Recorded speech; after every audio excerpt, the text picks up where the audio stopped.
Okay, everybody who's watching us on YouTube, I just cleaned my glasses with my fantastic Tech Help Boston glass cleaner, lens cleaner for your computer as well, because I love Tech Help Boston because they're my foundation sponsor. So there. And my guest, Cathy, is using them as well. See? I have one. TechHelpBoston.com. Okay. Enough of that. Let's get into the interview. Here comes my intro. 3, 2, and 1. If you want to get somebody's attention, just tell them a great story. And if you want to inspire someone, share your success story. And that's what this show is all about, along with cranky microphones. Hold on. If you want to get someone's attention, just tell them a great story. If you want to inspire someone, share your success story. And that's what this show is all about. I believe that successful women think differently. And by the end of this podcast, I hope you will agree. In the spotlight, a woman you might just recognize if you are watching this interview on my YouTube channel. For many years, she was featured on a TV commercial with a guy named Bob for a furniture store aptly named Bob's Discount Furniture. And I remember seeing her so often on my television that I couldn't get away from her. So I decided I just had to meet her and find out what her story was beyond the TV ad. And you know what I found out? She's a multi-talented, big-hearted, exceptional woman who is now crafting her next big adventure. Her big chapter as CEO of her own PR firm, Pitch Perfect Consulting. My old friend Cathy Poulin. Cathy, welcome to the show. Thank you for having me. That It's was so lovely. good to see you. It's awesome to see you. You look fantastic. You haven't Just like changed a thing. I mean, seriously, I feel like I transported back in time and I'm just here again. I think it's almost been like, I know it's more than 5 years since last we spoke, right? It has, yes. Okay, so I want everybody to get to know you. So I've got this thing which is called Candy O's Lightning Round. And this is our way of just sort of getting to know a little bit about you. Okay. Okay, you ready? Don't overthink your answers. It's a game show. Dunkin' or Starbucks? Starbucks. Morning person or night owl? Night owl. Homemade or let's just do takeouts? Homemade. Good. Okay, pet peeve. Laziness. Greatest strength. My heart. Weakness you try to control. I wear everything on my sleeve. Last show you binge watched.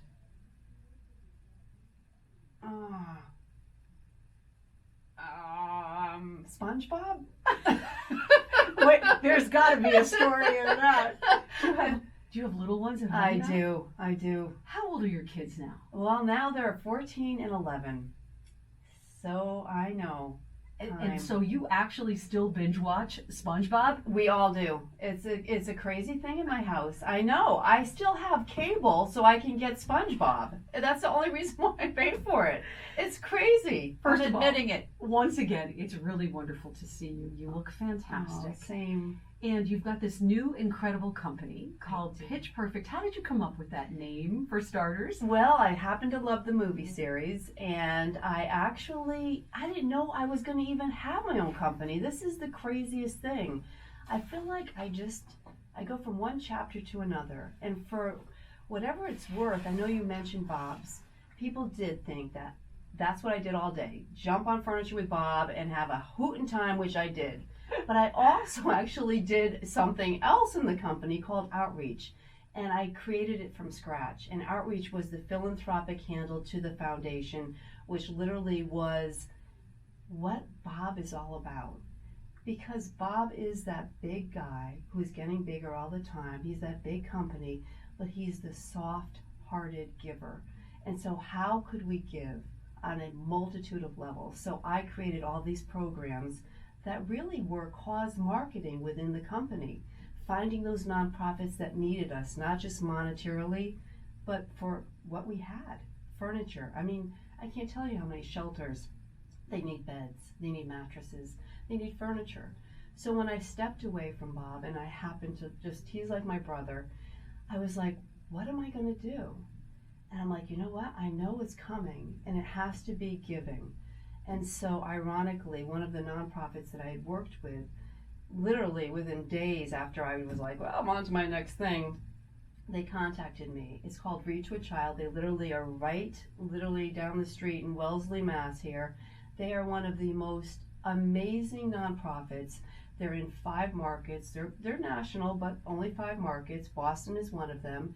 They literally work with places such as an insurance agency or like a Bob's, and they bring in the volunteers to go and read with the children at lunchtime. So simplistic. I was a teacher. I can tell you that when there's underserved children that don't get read to at home, there's a significant difference.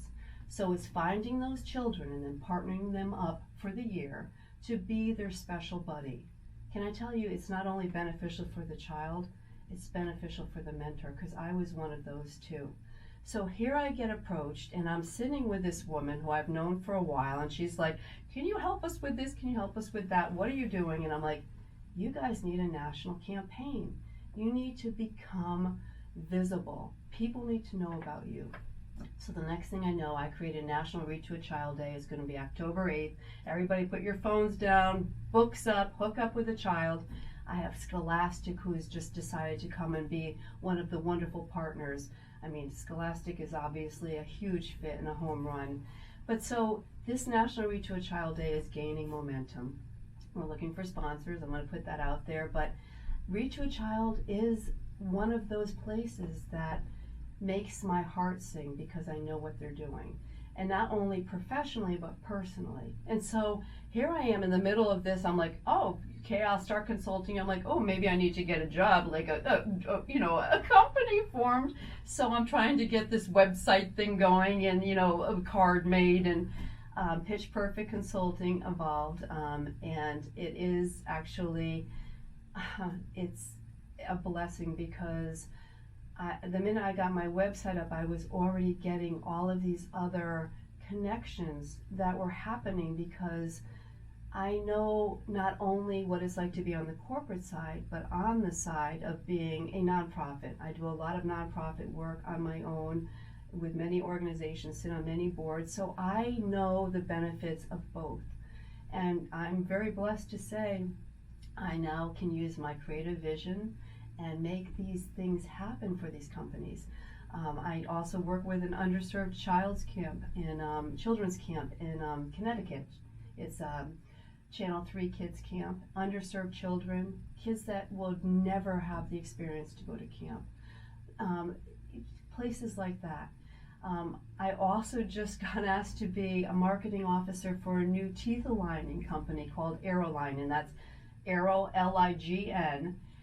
Why was I driven to be with them? Because they are that company that wants to separate themselves from the other aligning companies. They are already making their Big Smile Foundation because they want to be that place that when you make your purchase, proceeds go to help the Smile Train, to help fix those children's cleft palate. This is, I can't begin to tell you, Candy. I'm all over the place. I love it, but I wore many hats at Bob's, so I'm used to changing those hats. But it's all about finding the company to go with a nonprofit and making that magic happen. And the need is out there. It's just helping make it happen in whatever facet. It's a win-win for both. When we first got started in this interview, I said to our viewers and our listeners, she's big-hearted and she's multitasking queen. What you have just described to me is the craziness that is Cathy Poulin's life with all of these different hats on your head. Mm-hmm. But I guess what I'd like to do in order to help your story unfold is find out where this passion comes from. Can you tell us a little bit about your childhood? Where were you raised, and what was the message in your house? Because I think we are all formed in those early years. I give my credit to my parents. I'm very blessed. They're still alive, and they both were educators. And every weekend, I would be on a new mission with my mother and my father to collect whatever was food for the soup kitchen, or she would always have a focus, something with the church or something with the children's hospital. I started my career as a funny lady, as a sidekick clown dressed up who would go and visit children in the hospital with an actual, he was a legitimate, that's how I made his money, clown, and I was just a sidekick. I learned at a very young age to appreciate everything. I learned to not take anything for granted. I learned to give it back, and give it back bigger than I got it. And that's what I've instilled into my children's lives, and I know, I see it. I was the one who brought them from blood drives to soup kitchens to wherever it was, and now I see them trying to figure out how and what they're going to do. And my son wants to be this huge entrepreneur, and he said, you know what, I already know I'm going to give so much of a percentage to, the children's hospitals. And I'm like, that's awesome. Well, the apple doesn't fall far from the tree. Talk to me a little bit about what it was like when you were the sidekick to the clown and you were going into hospitals and you were making children laugh. Well, I was a child myself, so this was very funny. And I didn't know it was going to evolve into being like a gig. I think my mom had this friend who did this, and I guess he was like, I might need some assistance. I'm thinking of doing something different. And my mom's like, oh, Catherine will be perfect. And the next thing you know, I'm in this outfit and I'm off to the hospital. And what happened was I saw how I was impacting the other children that I was in front of. And I thought, wow, I have something about me. They're finding me funny. And so that's always been a root with me, because I am that person. I love seeing people laugh. That's why Bob and I were so, dynamic together, because we came across as that, couple that, wanted to make people happy. And so I saw that, and it made me want to do it more. When you were growing up, if I had said to you, if we had met and I had said, Catherine, what do you want to do when you grow up? What would your answer have been way back then? This is the God's honest truth. I sat in front of my little black and white TV with my parents, and it intertwined with giving the clown experience. I wanted to be the I Love Lucy. I wanted to make people laugh. I wanted to bring merriment and I wanted to, wherever I went, I wanted people to go, wow, I'm so much happier. Like, she just made me smile. And so now I know that I can do that. I'm that warm, fuzzy, huggy person, but take it up a notch. What can I do to make the people that are in need happy and less in need? Let's talk about your early adulthood. You went to school in Connecticut, which is where you're from. Tell me a little bit about your college experience. So I went to Eastern for my bachelor's, and I knew immediately I was going to be that advertising communications geek. And I got myself involved in as much as I could, with a minor in theater. So you have to picture this crazy me, and plus I'm learning how to be on stage and all that. And I'm in the radio station. I'm everywhere, and I really realized that I mean, everybody has gifts. I knew that I had a gift to create ideas and make them come to fruition. So I was trying to figure out how I could use that, obviously make a living so I could, survive, but still make people, help people, bottom line. You know what I was just about to say when I watch you talk? You want to make people feel something. Mm-hmm. Does that make sense? Yes. You're getting me all teary-eyed, Candy. Oh my goodness. How did you change when you became a mom? I don't think I have. I'm just a big kid at heart, and I want to make my kids happy. I want them to realize that, you know what, there are going to be moments where things are not so bright, but always look at the bright spot in that dark moment. And I try to teach them, especially my teenage daughter, you know what? There's going to be good days, there's going to be bad days, but the bottom line is you are very blessed and lucky with what you have, and just look at the bright side of everything that goes on. You've had so many chapters in your life. One of Yes. your early chapters you had just mentioned when you first sat down with me that you were a teacher. Were you a preschool teacher? I was actually, I started off in the preschool area, but then I got my master's and was the multi-age teacher, which was a really cool program. I had the kids first and second grade. I had them for 2 years. I saw the little kindergartners coming in, looking up at their new mentors, who are now the big second graders, and they wanted to aspire to be them. And I saw the second graders looking down at their little friends going, wow, I'm going to make a change and make this impactful for them. So it was a really cool program, and I loved every minute of it. What was your takeaway from that chapter in your life? That I wanted to have my own children, and that I really loved being a teacher. I could dress up in any kind of costume and they still thought I was that wonderful, superstar, and every day was fun. Every day was fun for them and me.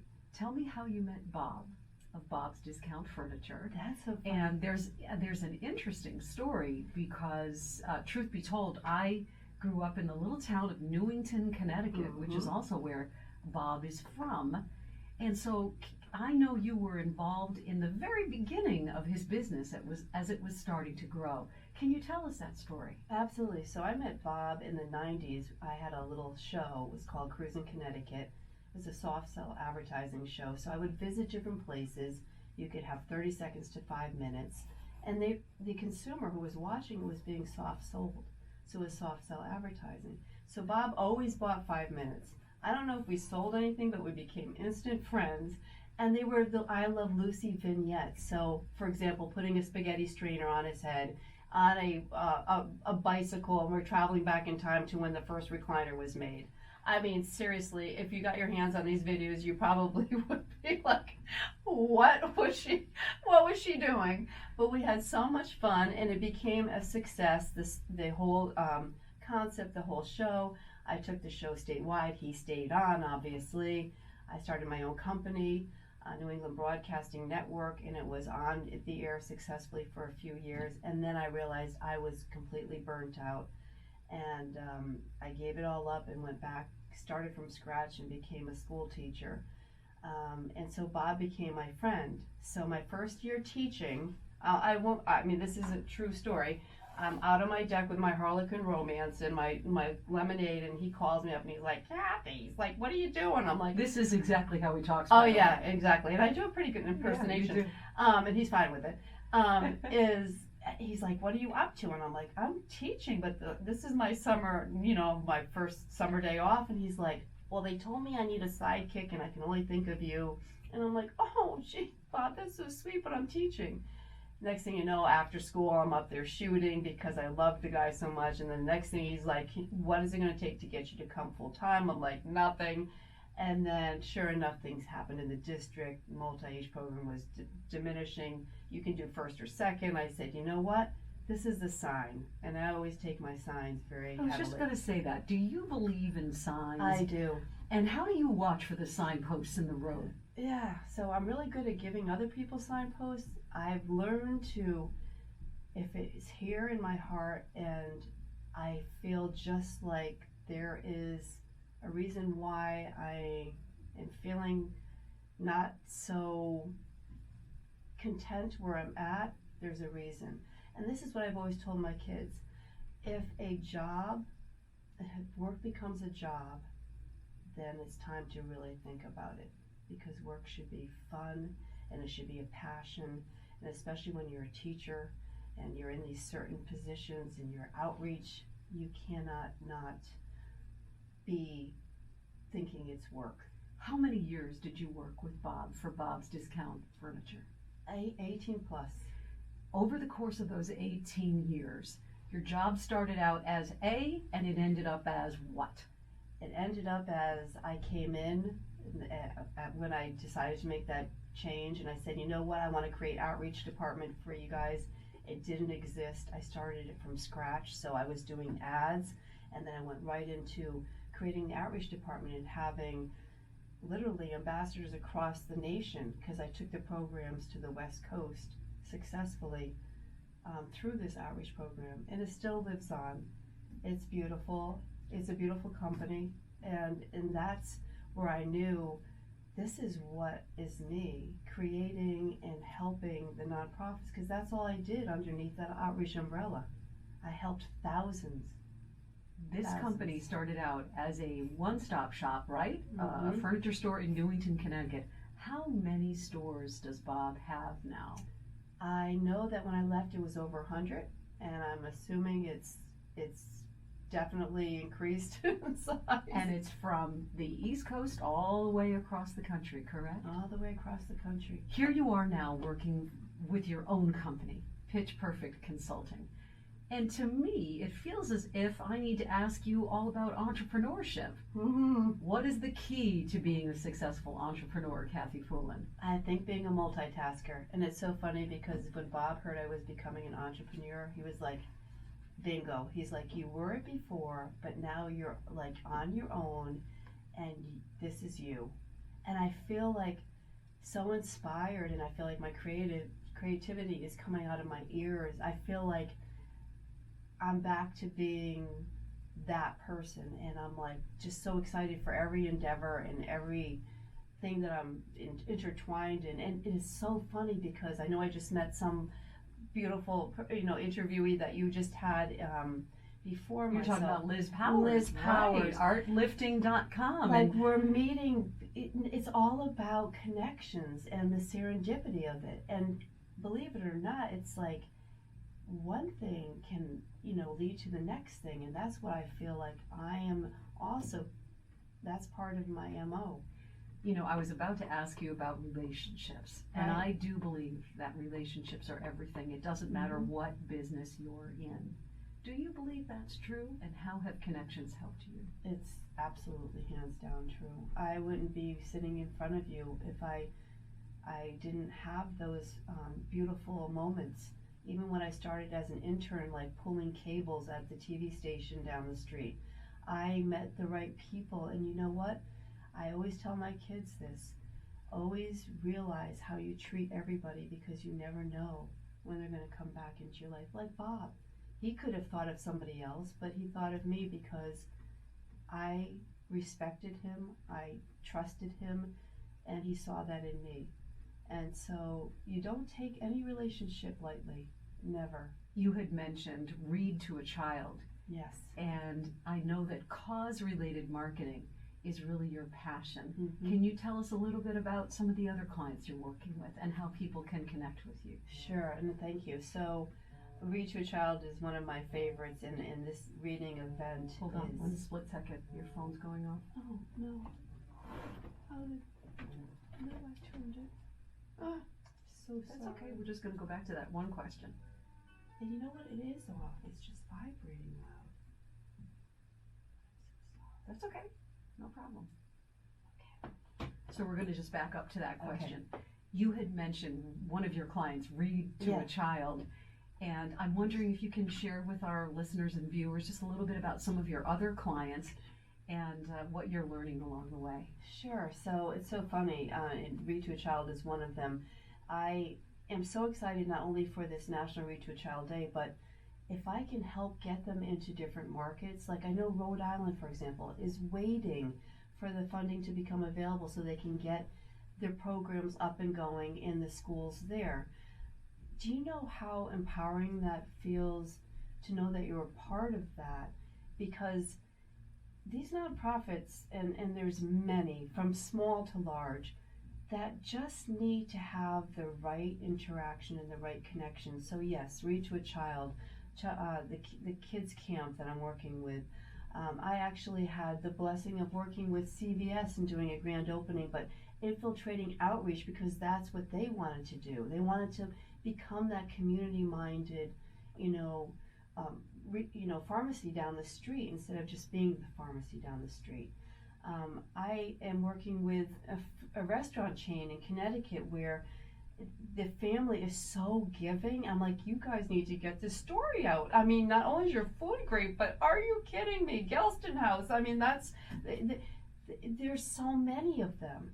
And whether they give small or big, this is a necessity for, for our world to continue on. I mean, we need to connect and we need to help each other. So there's such a benefit on both ends. And it's out there everywhere.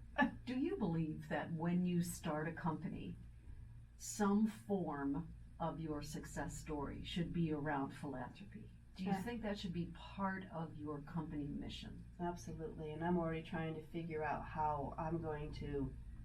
where I'm going to give back. I'm only 4 months old in my company, but I'm already like, I want a foundation. I want to be able to, I want to focus in, and I'm all about the kids. I know it goes much bigger than that, but I'm really all about the children and the underserved children, because there are way too many, and the things I've been exposed to, I could sit on this microphone for forever telling you the things I've seen and experienced. And if everybody just gave a little bit more of themselves, and it not only money, it's volunteering, it's maybe something that you have as a business that you could, whether it be food or an item that you sell, the need is out there. You are a marketing and communications specialist.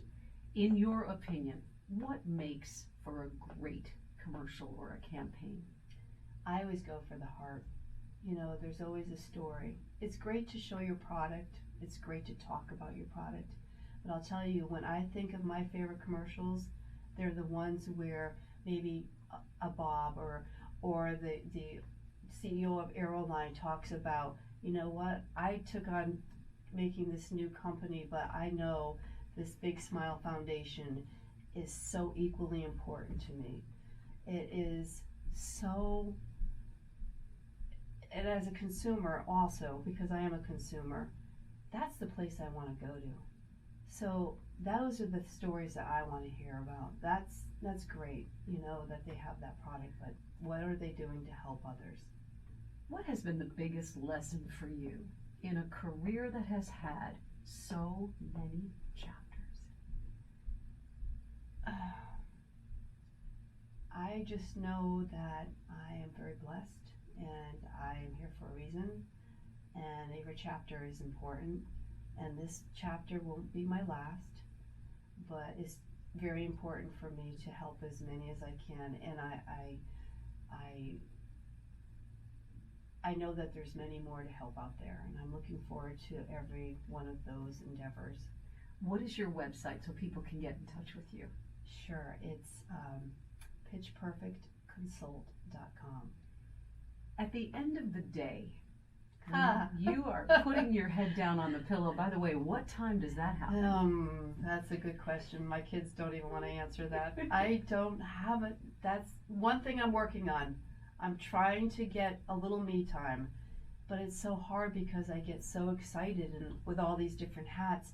When a creative bubble comes, it could be any time. So I have journals next to my bed. I have them in my car because I know that those are coming for a reason, and I know that I've changed many organizations with those little bubbles, and so those are your ideas. You call them bubbles? Yeah, I call them bubbles, and they come in. Some of them are big bubbles. Some of them when I'm running and I'm like, oh, I don't have a journal. I'm like, how am I going to remember this? And then I keep repeating it until I get back to home base. It sounds like when I interview singers and songwriters, and they tell me when they get an idea for a song, they talk it into their phone or they write it down on a little piece of paper because they don't want to miss it when it comes along. And they are, and I will tell you, like this National Reach a Child Day, I literally was sitting with the woman who I was talking with, and I looked down at her folder. I'm like, I got it. You need National Reach a Child Day. The name is in the campaign. Forget the water bucket challenge. This is going to be the biggest thing going. And it's supporting literacy. What do you wish you knew, Cathy Poulin, when you first got started? I wish that's a really good question. Have there been hard lessons? Many. Tell me some.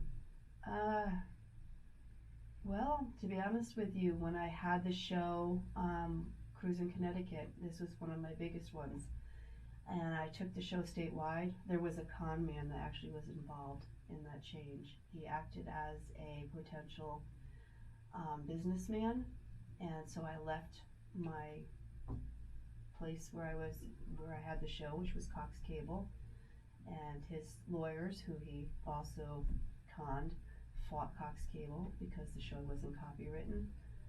And the show went on the air, and the day before, this tells you there's lots of angels out there, and that's another thing I'd like to bring up. I was out celebrating my new show, which was going to go on a TV station which I actually started my career at. They had set aside time with no money down. They knew that the money was going to get there. But I came out of the restaurant to a policeman standing there in a badge, and he said, "You know what, you seem like a really nice woman, but so-and-so is going down, and I don't think that you are that person to go down with it." And yep, and this is true, it's written up and so I said to my co-host, "You take half of our client list, I'll take half of it. Call them all tonight, tell them to not give money unless it's you and I collecting it, because this is what's happening." And Bob was at the top of my list, and I remember the conversation like it was yesterday. And I said, "I want to be able to pass you on the street, but this is what's happening." And he said, "Good God, Cathy, do you need a lawyer?" He's like, I can't believe this is happening to you." And so I think that's what made him really realize who I was. But my whole climbing up the corporate ladder went completely downhill. I ended up moving home. I had no job. And what did you almost lose everything that day? I almost lost everything. And so what happened was the show was such a hit that the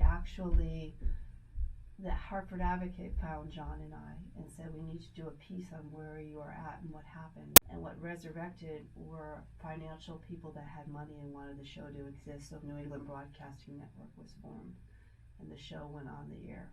In that dark moment, Mm-hmm. what were you thinking? How How did you get past it?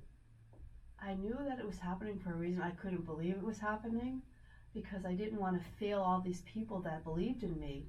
And especially with this cynical person who came into my life, and I was like 20 something years old. I was 28. And I had worked my tail off to be where I was at. And so look what came out of it. And I use that lesson for my kids. I'm like, God, I was living back at home. I had nothing. I had no paycheck because of what You happened. trusted someone who ended up being untrustworthy. And you know what? I still believe in people. People have said that, like, "Wow, do you still believe in people?" I'm like, I do. You know? You're holding on to my 16 life lessons. Yes, which I believe in every one of them. What resonates for you on that list? Oh, boy, they all do. But I did, excuse me. I've got you crying in this interview. Oh, It crying? never fails. I Nose have running. a way of making people cry. Exactly. It's, Do you think that's because I've been reminding you about this journey a little bit? yes, you have. And it's a wonderful journey. I wouldn't trade it in. A couple things I might have said I would have preferred not to have happened. But, I mean, number one here, wake up grateful. I tell my kids, I thank the minute I get up. And courage is when you leap. Faith is when you believe you land on your feet. That's something that has put me through the darkest times to the most beautiful times. Good goes around, even if it takes a while. Let's pause for a moment so you can blow your nose. Thank you. Poor thing. I have allergies so bad. No worries. And then I'm going to follow up with a faith question. Is that okay? Absolutely. All right, good. Sorry to be. No And then I worries. start crying, my nose starts running. Me too. Me Really? too. Oh, yeah. Okay. Oh, yeah. Back. So we were just talking about the 16 life lessons, and you had mentioned courage is when you leap. Faith is when you know you'll land on your feet. What role has your faith played, Cathy, in your life? It's been my life. I wouldn't be who I am without my faith. I am very blessed, and I start my day saying that. And even when the darkest moments, I was like, thank you, because I know I'm going to get through this, and I always have. and my faith is me. Couple questions before we say goodbye. Before I break down and cry. Before we say My goodbye to one goodness. another. Oh. When you lay your head down on the pillow, Mm-hmm. and it may be 2 o'clock in the morning, Right. what's the last thing you say to yourself? Thank you. It's been a great day. I believe we all have chapters in our lives, and success may have meant something very different to you when you were the sidekick to the clown as a little girl, when you were starting that Cruisin' Connecticut show at 28, or riding high on that at 28, and even when you were on television all the time doing TV commercials for your dear friend Bob. What does success mean to you right now versus at those other times in your life? Success is always meant to me if I'm happy and if I've touched people's lives. I mean, it's really, even when I was a school teacher, I'd look out to my classroom and say, I'm making a difference here. So that's success for me. It's not all about me. It's about what I'm doing and what I'm supposed to be doing. And I believe we all are on a mission. Some people just don't know their missions as of yet. So it's finding that mission. So that's how I equate success. I want to say thank you so much for taking the drive here to Oh, Boston from Pleasure. Connecticut I love Boston. to see me today. I want to wish you all the best You're wonderful. with your beautiful new career.